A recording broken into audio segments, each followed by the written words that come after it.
बात करेंगे इस वक्त की बड़ी खबर के साथ। सबसे बड़ी जो सियासत चल रही है उस मुद्दे पर सबसे पहले बिहार में पिछले 17 दिनों में 12 पुल ध्वस्त हो चुके हैं। सरकार एक्शन में है। जांच के साथ साथ अब तक 17 इंजीनियर को निलंबित किया जा चुका है। वहीं अब पुल गिरने पर जमकर सियासत भी हो रही है। तेजस्वी यादव पुल गिरने के लिए नीतीश कुमार के शासन को जिम्मेदार ठहरा रहे हैं, तो जेडीयू और बीजेपी नेताओं का कहना है कि महागठबंधन सरकार में 18 महीने तक तेजस्वी के पास विभाग रहा, तेजस्वी यादव ने क्यों नहीं कार्रवाई की।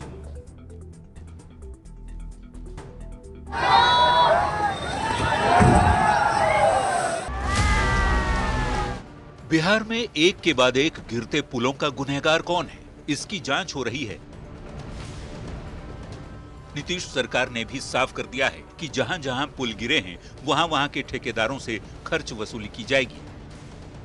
लेकिन उसके पहले बिहार में पुल पर पॉलिटिक्स हाई है। एनडीए और महागठबंधन के नेता एक दूसरे को कसूरवार ठहरा रहे हैं।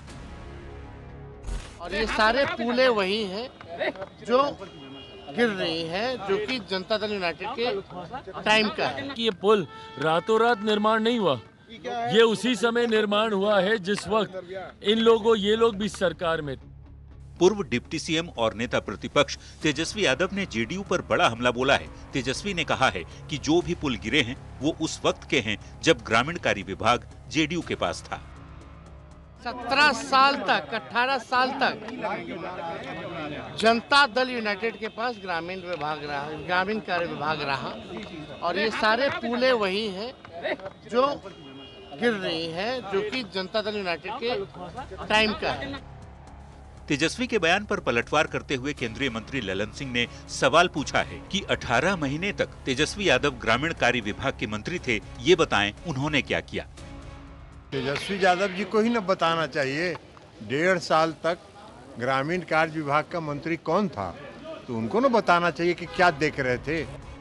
बिहार में पुल पर हो रही पॉलिटिक्स के बीच ही बिहार सरकार एक्शन में है। अब तक 17 इंजीनियर को निलंबित कर दिया गया है और मुख्यमंत्री ने साफ कर दिया है कि जिन्होंने भी गड़बड़ी की होगी उनके खिलाफ सख्त कार्रवाई होगी।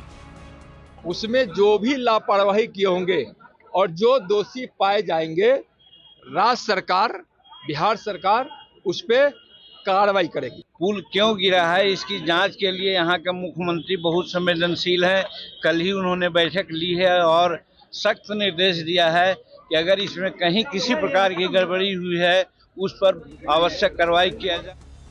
बिहार में पिछले 17 दिन में 12 पुल ध्वस्त हो चुके हैं। जिस तरह से बिहार में पुलों के गिरने का सिलसिला जारी है, उसने इन पुलों को बनाने वाले इंजीनियर और ठेकेदारों के भ्रष्टाचार की पोल खोलकर रख दी है। ये अलग बात है कि नेता लोग इस बात पर बहस में मशगूल हैं कि जो पुल गिरा वो मेरे नहीं, उनकी सरकार में बना था। न्यूज़ 18 के लिए पटना से धर्मेंद्र कुमार और दिल्ली से अमितेश सिंह के साथ ब्यूरो रिपोर्ट। बिहार में पुल गिरने की चर्चा देश भर में होने लगी है, लेकिन बावजूद इसके हर कोई अपनी जिम्मेदारी से हाथ पीछे खींच रहा है। अधिकारी अलग दलील दे रहे हैं तो निर्माण करने वाली कंपनी अपने बचाव में कुछ अलग ही दलील दे रही है। ऐसे में कुछ सवाल हैं जो अब जनता पूछने लगी है कि बिहार के पुल टिकते क्यों नहीं।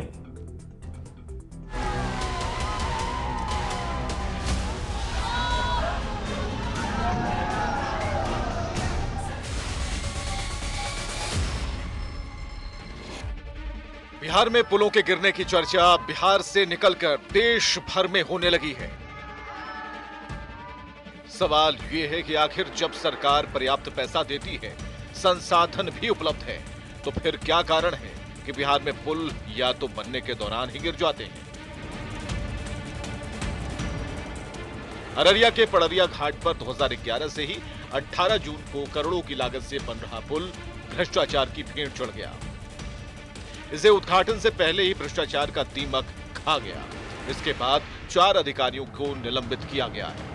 पुल जो है ध्वस्त हो गया और इतने दिन बीत जाने के बावजूद जो है संवेदक पर अभी तक केस रजिस्टर्ड नहीं हुआ है, कार्रवाई नहीं हुई है। लेकिन सबसे बड़ा सवाल कि जो इस पड़रिया घाट पर जो बना पुल था उस पर अभी तक कोई कार्रवाई नहीं हुई। कुछ ऐसा ही हाल हुआ पूर्वी चंपारण के घोड़ा सहन में बन रहे पुल का। ये पुल भी निर्माण के दौरान ही ध्वस्त हो गया। पुल का निर्माण धीरेन्द्र कंस्ट्रक्शन प्राइवेट लिमिटेड नाम की कंपनी ने की थी, लेकिन ये पुल उद्घाटन से पहले ही भर कर गिर गया। 10 से कम मसाला से माल बन रहा है इसमें, न यहाँ कोई इंजीनियर देखने वाला है, न कभी ठेकेदार साहब आए हैं। मुंशी के द्वारा काम हो रहा है, 10 से काम हो रहा है। सीमेंट देख लीजिए डुप्लीकेट है, गिट्टी देख लीजिए डुप्लीकेट है, बालू भी उसी तरह का है, मिट्टी है, आधा मिट्टी है आधा बालू है, वही सब काम हो रहा है। मामले की जांच कर रहे ढाका के एसडीएम अभिषेक श्रीवास्तव ने माना कि पुल निर्माण में अनियमितता बरती जा रही है, जिसकी उच्च स्तरीय जांच की जा रही है। ग्रामीणों से बात करने पे और यहाँ पे जो मुंशी से बात करने पता चला कि सुबह 12 से 1 के बीच में ये पुल क्षतिग्रस्त हुआ है। ये ढलाई हुई थी, नीचे सपोर्ट दिया हुआ था, किस कारण से हुआ इसकी तो टेक्निकल जांच होगी, विस्तृत जांच के बाद ही पता चल पाएगी इसका कारण क्या है। इसमें कोई दो राय नहीं कि पुलों के गिरने के पीछे उसके निर्माण में हुई अनियमितता और खराब मटेरियल जिम्मेदार है, लेकिन बावजूद इसके चाहे कंस्ट्रक्शन कंपनी हो या फिर इंजीनियर, हर कोई अपनी अपनी दलील दे रहा है। स्थानीय लोग हो या जनप्रतिनिधि हो, लगातार ये आरोप लगा रहे हैं कि पुल के निर्माण में बड़े पैमाने पर भ्रष्टाचार किया जा रहा है। अधिकारियों द्वारा, जो संवेदक हैं उनके द्वारा जो है लगातार पैसे का बंदरबाट किया जा रहा है। जिस तरह से बार बार पुलों के गिरने का सिलसिला जारी है, उससे न सिर्फ जनता के टैक्स के पैसे की बर्बादी हो रही है, ऐसे में सवाल उठता है कि अगर पुल हादसे में जान माल का नुकसान होता है तो उसका जिम्मेदार कौन होगा।